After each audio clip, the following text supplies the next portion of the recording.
Welcome to Sleepy Stories, the place where stories aren't meant to be finished. I'm Arthur, and tonight I'll be reading you a relaxing, sleepy story written by Pumby. Tonight we journey back to the gentle world of Victorian tea rooms, where time moved at the pace of steam rising from delicate porcelain cups. Let yourself settle in as we explore these havens of tranquility that once dotted the cobblestone streets of 19th century England. Close your eyes, breathe deeply, and allow yourself to drift into this peaceful world where conversations were soft and the afternoon light filtered golden through lace curtains. You step through the heavy wooden door and immediately the outside world seems to fade away like morning mist. The brass bell above your head chimes once, twice, then settles into silence as you enter Mrs. Pemberton's tea room on Rosemary Lane. The year is 1873, and this modest establishment has become something of a sanctuary in the bustling heart of London's growing metropolis. The air carries the most extraordinary blend of aromas that seem to embrace you the moment you cross the threshold. Earl Grey mingles with the sweet perfume of fresh-baked scones, while hints of lavender and rose petals drift from the sachets tucked between teacups on the mahogany shelves. Cinnamon and nutmeg whisper promises of warm pastries cooling on wire racks somewhere beyond the kitchen door. Mrs. Pemberton herself emerges from behind the counter, her silver hair pinned neatly beneath a modest white cap. Her movements are unhurried, deliberate, as though she has learned that the secret to contentment lies in taking each moment as it comes. She wears a dove-grey dress with pearl buttons that catch the afternoon light streaming through the tall windows, and her smile carries the warmth of someone who has found her calling in creating small pockets of peace for weary souls. The tea room stretches before you like a gentle embrace. Round tables draped in crisp white linen dot the polished wooden floor, each one adorned with a small vase holding a single sprig of baby's breath or a delicate bloom from the garden behind the shop. The chairs are upholstered in soft burgundy velvet, worn smooth by countless visitors who have sought refuge here from the clamour of the streets. Along the walls, dark wooden shelves display an impressive collection of teapots in every imaginable size and pattern. Blue and white Delftware sits alongside floral spode, while hand-painted Chinese porcelain shares space with sturdy brown Betty pots that have served countless cups of comfort. Each piece seems to hold its own story, its own memory of quiet conversations and gentle laughter shared over steaming cups. The windows are dressed in layers of lace curtains that filter the London light into something softer, more forgiving. Through the glass you can see the busy street beyond, but here inside time moves differently. Pedestrians hurry past in dark coats and tall hats, their footsteps creating a rhythmic backdrop that somehow enhances rather than disturbs the tranquility within these walls. You choose a table near the window, settling into the plush chair with a quiet sigh of satisfaction. The tablecloth beneath your hands is smooth and cool, pressed to perfection and scented faintly with the lavender water Mrs. Pemberton uses in her laundry. A small menu card, written in elegant script, lists the day's offerings in flowing penmanship that speaks of patience and care. The regular patrons move through their afternoon rituals with the grace of a well-rehearsed dance. Mrs. Hartwell, a widow in her 60s, sits at her usual corner table, methodically working through her correspondence while sipping Darjeeling from her personal cup and saucer. The porcelain bears tiny painted violets that match the brooch pinned to her black morning dress, and she handles each piece as though it were made of spun glass. Near the fireplace, two elderly gentlemen engage in their daily chess match, their conversation punctuated by the gentle clink of pieces against the marble board. Mr. Ashford, retired from the postal service, considers each move with the same careful attention he once gave to sorting the morning mail. His opponent, Dr. Whitmore, recently returned from service in India, occasionally shares tales of monsoon rains and distant temples between thoughtful sips of his preferred Ceylon blend. The afternoon light grows softer as it slants through the lace curtains, casting intricate patterns across the wooden floors. Dust motes dance lazily in the golden beams, and the whole room seems to breathe with a contentment that seeps into your very bones. This is a place where hurry has no meaning, where the simple act of lifting a teacup to your lips becomes a meditation on the pleasure of small perfect moments. Mrs. Pemberton approaches your table with a silver tray, her movements creating barely a whisper against the polished floor. She sets down a delicate cup and saucer painted with tiny rosebuds, steam rising from the amber liquid within like incense in a chapel. The spoon she places beside it bears the patina of countless gentle stirrings, its silver surface worn smooth by years of faithful service. The tea itself is a revelation of warmth and comfort. Each sip seems to carry with it the essence of distant hills where the leaves once grew, the morning dew that kissed their surfaces, the careful hands that plucked and dried them before their long journey to this quiet corner of London.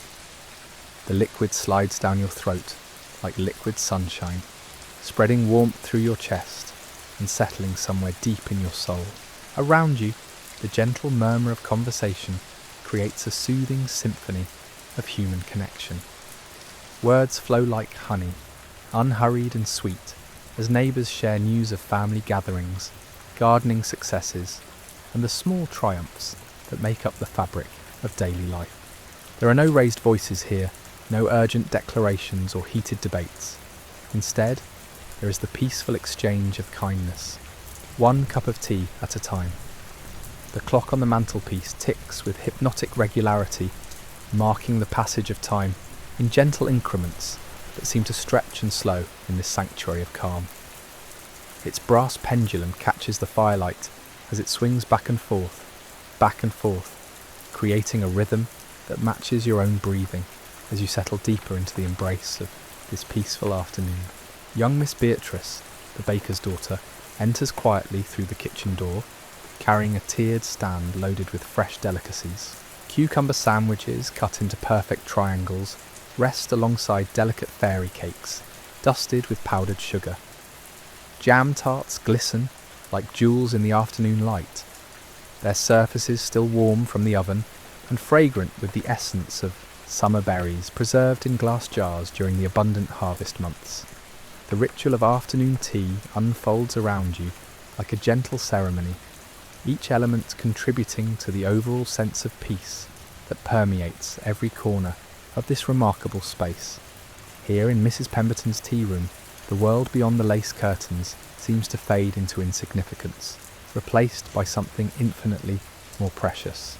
The afternoon settles into its most peaceful rhythm as you watch Mrs. Pemberton move between her tables with the unhurried grace of someone who has discovered that true service lies not in speed, but in attention to the smallest details.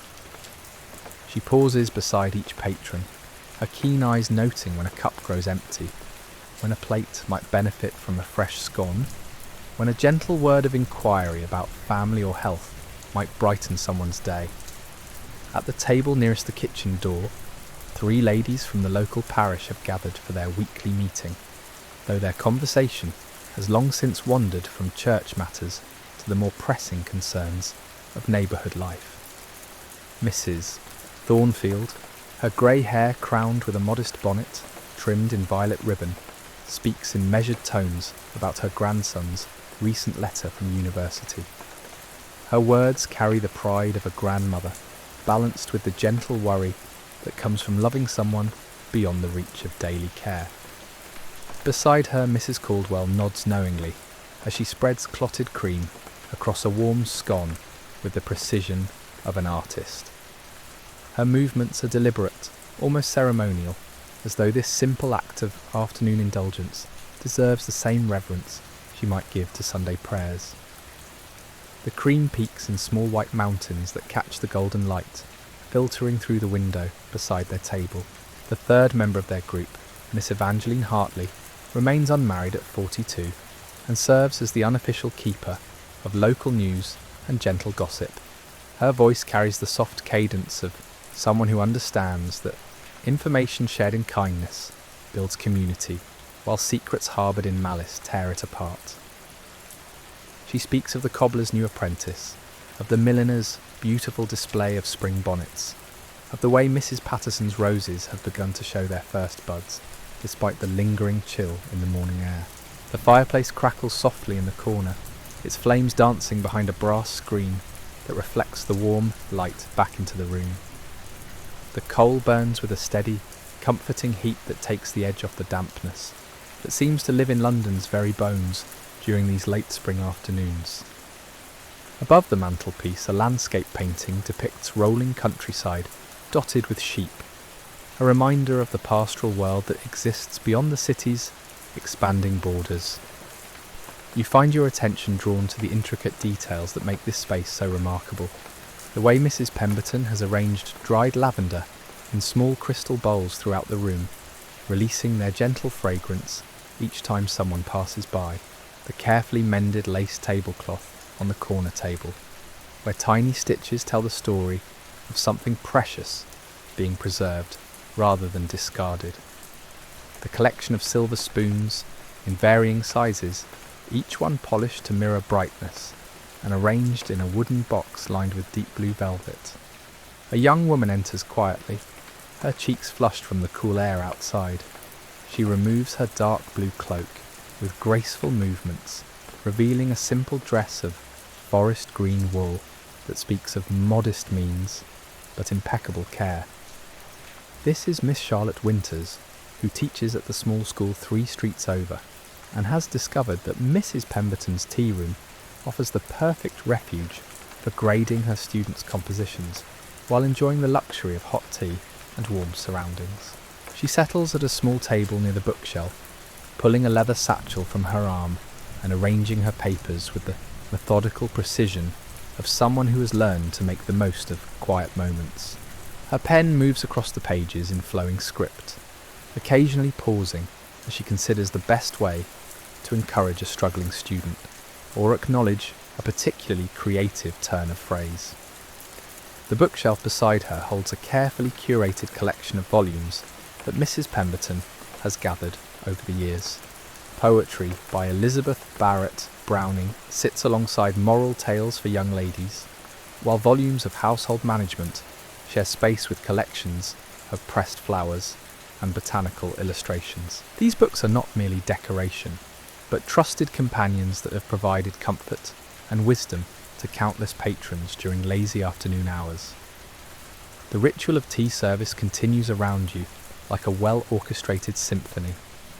The gentle whistle of the kettle from the kitchen provides a steady undertone, while the soft clink of china creates delicate percussion notes that never intrude but always enhance the overall harmony of the space. Each cup is filled with the same careful attention, each saucer placed with the same reverence for the simple ceremony of afternoon refreshment. Mrs. Pemberton approaches a table where an elderly couple sits in comfortable silence, their hands occasionally touching across the white tablecloth as they share an unspoken conversation built from decades of shared mornings and quiet evenings. The woman wears a shawl of soft grey wool, her silver hair pinned in a style that has remained unchanged for 30 years.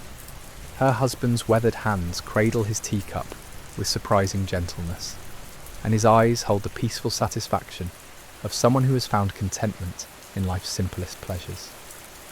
The afternoon light continues its gentle transformation, growing warmer and more golden as it angles through the lace curtains. The shadows on the floor shift and dance, creating patterns that seem to pulse with the same quiet rhythm as the grandfather clock in the corner. Time here moves like honey, thick and sweet and unhurried, allowing each moment to be savoured rather than consumed. Young Tommy Fletcher, the chimney sweep's son, peers through the front window with wide eyes full of wonder. His face is streaked with soot from his morning's work, but his expression carries the universal longing of childhood for warmth and sweetness and comfort. Mrs. Pemberton notices him there, as she notices everything in her domain, and within moments she appears at the door with a small paper bag containing 2 sugar biscuits and a gentle smile that speaks of understanding without judgment. The boy's face transforms with gratitude as he accepts this unexpected kindness, and he scampers away, clutching his treasure, with the joy that comes from discovering that the world sometimes offers gifts for no reason other than simple human compassion. Mrs. Pemberton watches him go with the satisfied expression of someone who understands that true wealth lies in the ability to share what little one has with those who have even less. Back inside the tea room, the gentle hum of conversation continues like a lullaby. Stories are shared in soft voices, each word chosen with care and delivered with the patience that comes from knowing that good conversation, like good tea, should never be rushed. The afternoon stretches ahead like a warm embrace, promising hours of peaceful companionship and quiet reflection in this sanctuary where the outside world's demands cannot intrude. The steam from your teacup continues to rise in delicate spirals, carrying with it the essence of this remarkable place where time stands still, and the simple act of sharing tea becomes a celebration of all that is gentle and good in human nature. The soft percussion of raindrops begins to tap against the windows, creating a gentle rhythm that seems to enhance rather than disturb the tranquil atmosphere within. Each droplet traces lazy paths down the glass, blurring the view of the street beyond and creating an even greater sense of enclosure and intimacy. The sound mingles with the quiet conversations and the steady tick of the mantelpiece clock, weaving together into a symphony of perfect contentment. Mrs. Pemberton moves to light the gas lamps as the afternoon grows dimmer, their warm glow casting dancing shadows across the pressed tin ceiling. The flames flicker behind frosted glass shades, painted with delicate pastoral scenes. Shepherdesses tending their flocks, cottage gardens heavy with climbing roses, peaceful streams winding through meadows dotted with wildflowers. These tiny works of art transform the simple act of illumination into something approaching magic. The elderly chess players near the fireplace pause their game to listen to the rain, their weathered faces reflecting the peaceful satisfaction that comes from witnessing one of nature's gentler performances. Dr. Whitmore adjusts his spectacles and shares a memory of monsoon seasons in distant lands, his voice barely above a whisper so as not to disturb the room's prevailing serenity.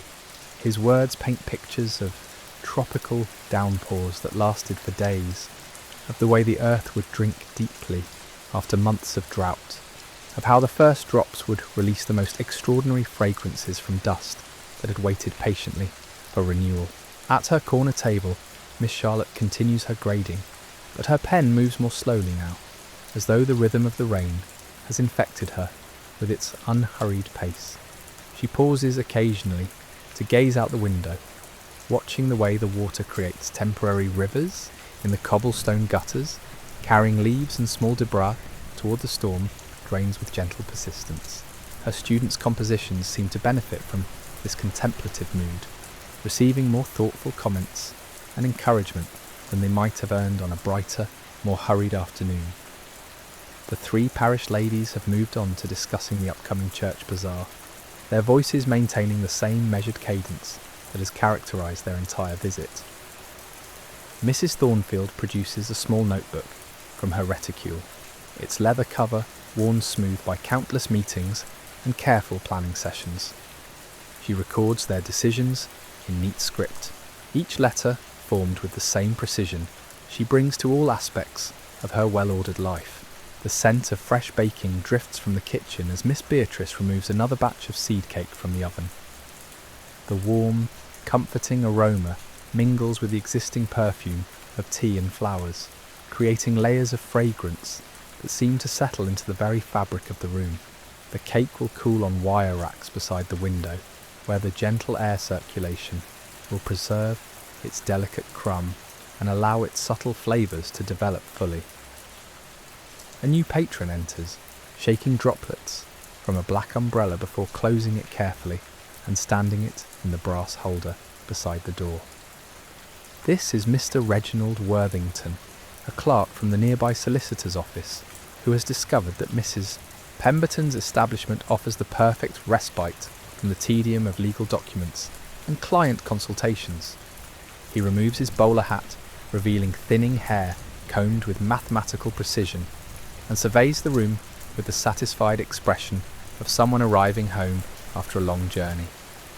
Mrs. Pemberton greets him with the warm recognition reserved for valued regulars, already reaching for his preferred cup and saucer, a spode set decorated with blue transferware scenes of English countryside. She knows without asking that he will want his tea strong enough to support a spoon, with just a splash of milk and no sugar, served alongside whatever cake happens to be freshest from the oven. The rain continues its gentle percussion against the windows, each drop contributing to the room's atmosphere of complete security and comfort. Inside this haven, the concerns of the outside world seem as distant as the stars, replaced by the immediate pleasures of warmth and fellowship, and the perfect cup of tea shared among kindred spirits. Young Master Timothy Ashford, grandson of the chess-playing postman, appears in the doorway, with his school satchel slung over his shoulder and his cap dripping from the rain. His cheeks glow pink from the cool air, and his eyes shine with the anticipation of the jam tart his grandfather has promised him as a reward for completing his arithmetic lessons. The boy's presence brings a different energy to the room, not disruptive, but fresh and eager, like a spring breeze carrying the promise of warmer days ahead. Mrs. Pemberton welcomes him with the same gracious attention she shows all her patrons, regardless of age or station. She brings him a small cup of heavily sweetened tea and a plate containing not just the promised tart, but also a butter biscuit, shaped like a flower and dusted with crystallized sugar. The boy's face transforms with wonder and gratitude, understanding instinctively that he has been granted entry into a world where such kindnesses are not unusual, but rather part of the natural order of things. The afternoon settles deeper into its peaceful rhythm as the rain transforms from individual droplets into a steady, soothing shower that screens the tea room from the outside world more effectively than any curtain. The sound creates a cocoon of intimacy that makes every whispered conversation seem like a shared secret, every gentle laugh like a small celebration of human connection.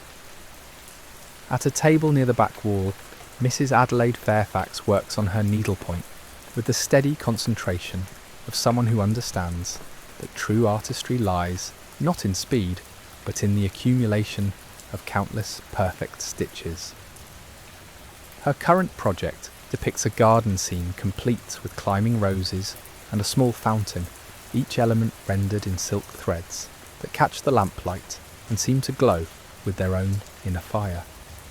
The work will eventually grace the parlour of her modest home, where it will serve as both decoration and testament to the patient hours spent in this peaceful refuge.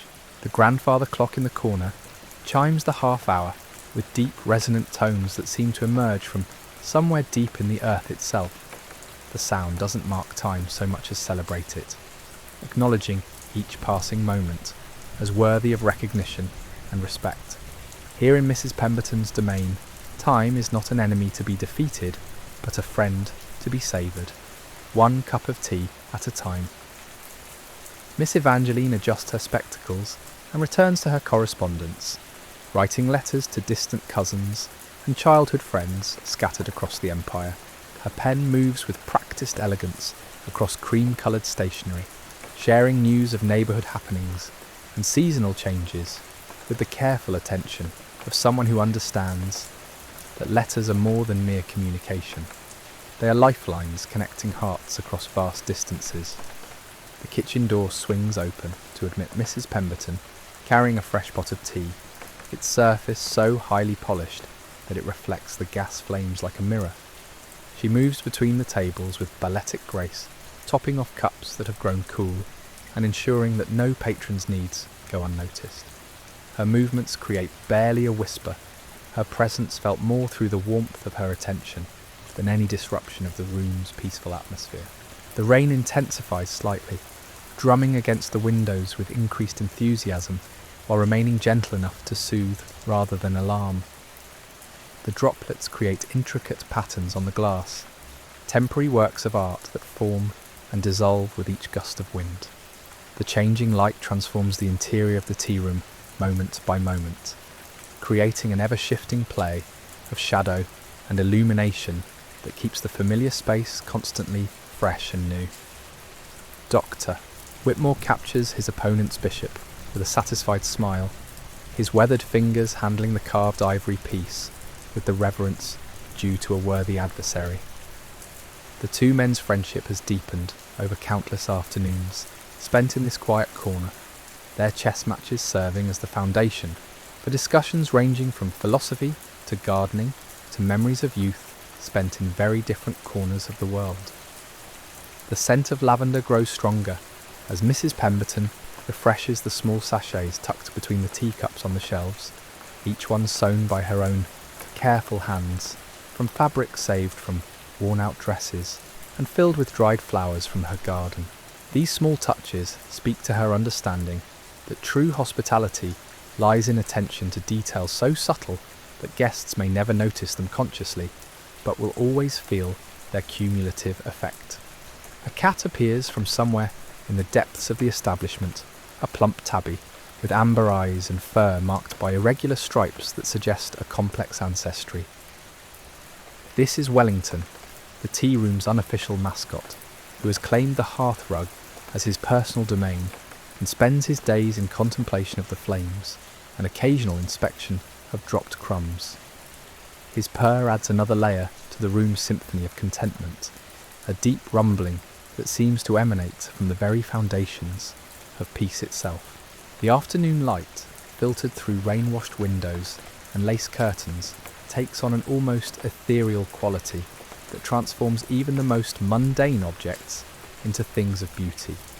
The brass fittings gleam like captured sunlight, while the polished wood surfaces reflect the gas flames in ways that create depth and mystery in familiar surroundings. Mrs. Pemberton pauses in her rounds to adjust a flower arrangement, turning each bloom slightly to catch the light more favourably, and removing a leaf that has begun to show the first signs of age. Her movements demonstrate the same careful attention she brings to every aspect of her establishment, the understanding that beauty requires constant but gentle tending to maintain its power to uplift and inspire. The steady rainfall creates an ever-changing canvas of sound that seems to pulse with the very heartbeat of this tranquil sanctuary.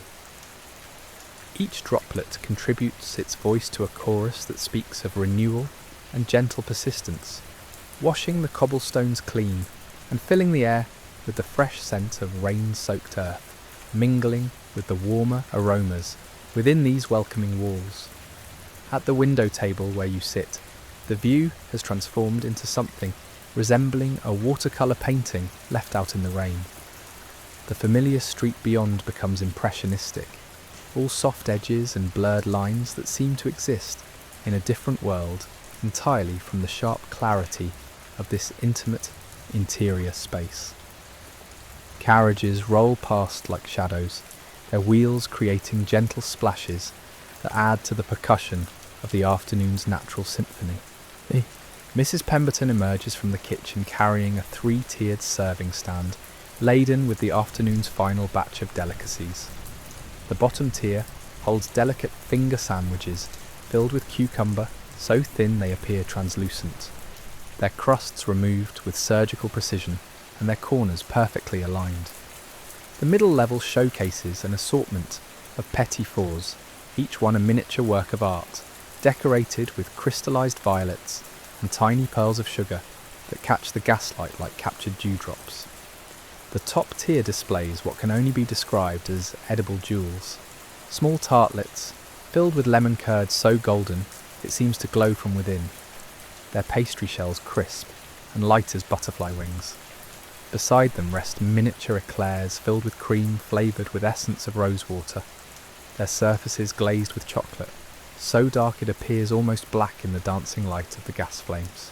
The elderly couple near the fireplace have settled into that comfortable silence that speaks of decades spent in each other's company.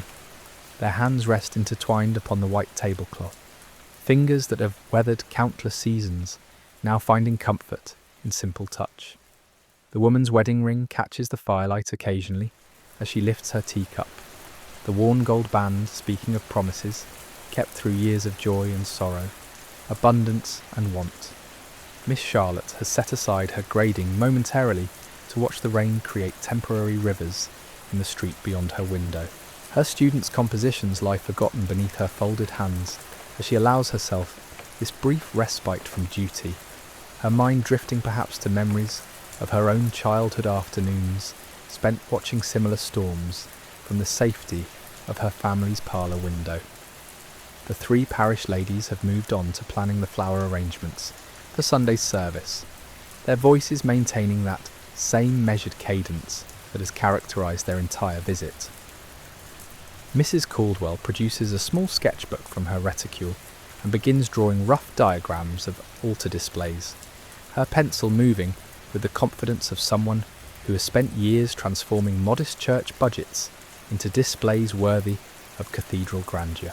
Young Master Timothy has finished his promised jam tart and now sits contentedly beside his grandfather's chess table, watching the game progress with the serious attention of someone learning strategy from masters. His school books lie open beside him, arithmetic problems temporarily abandoned in favour of this more engaging lesson in patience and forward thinking. The grandfather clock chimes the 3/4 hour, its deep tones seeming to emerge from the very walls themselves before settling into the comfortable silence that follows all important announcements. The sound serves not as a warning of time's passage, but as a gentle reminder that some moments are worth marking, worth acknowledging as special among the ordinary flow of days. Mr. Worthington has settled into his customary routine of reading the afternoon papers while sipping his perfectly prepared tea. His movements are economical, precise, each gesture the result of countless repetitions that have worn grooves of habit deep into the fabric of his daily existence. The rustle of newspaper pages adds another texture to the room's complex tapestry of sound, a whisper of connection to the larger world beyond these peaceful walls. Mrs. Pemberton approaches the window where raindrops continue their endless dance down the glass, each one catching fragments of the interior light and transforming them into tiny prisms that scatter rainbow specks across the lace curtains. She adjusts the arrangement of potted herbs on the windowsill, turning each small pot slightly to ensure the plants receive the maximum benefit from what filtered daylight penetrates the storm clouds. The herbs themselves, rosemary, thyme and mint, release their fragrances at her gentle touch, adding green notes to the room's complex perfume. These are not merely decorative additions, but working plants that will find their way into tomorrow's baking, their leaves dried and stored in small glass jars that line the kitchen shelves like a apothecary's collection of healing remedies. Wellington the cat has claimed a position on the hearth rug that allows him to observe the entire room while maintaining proximity to the fire's warmth. His amber eyes follow the movement of each patron with the lazy interest of someone who has seen countless afternoons unfold in precisely this manner, each one slightly different, yet fundamentally the same in its commitment to peace and gentle human connection. The rain begins to ease slightly, its percussion against the windows growing softer and more sporadic. Individual droplets become visible again as they trace their paths down the glass, each one carrying with it fragments of the afternoon light that transform the simple act of precipitation into something approaching art. The changing rhythm of the rainfall creates subtle shifts in the room's atmosphere, like a musical composition moving from one movement to the next. As the afternoon light grows ever softer and the rain settles into the gentlest whisper against the windows, you find yourself reluctant to leave this sanctuary of peace. The steam from your final cup of tea rises in delicate spirals, carrying with it all the warmth and tranquillity you have absorbed during these precious hours spent in Mrs. Pemberton's care. The Victorian tea room, with its unhurried rhythms and gentle souls, reminds us that true contentment often lies not in grand adventures, but in the simple ritual of sharing warmth with kindred spirits. Let this memory of lace curtains and amber tea, of soft conversations and flickering gaslight, accompany you now as you drift toward your own peaceful slumber.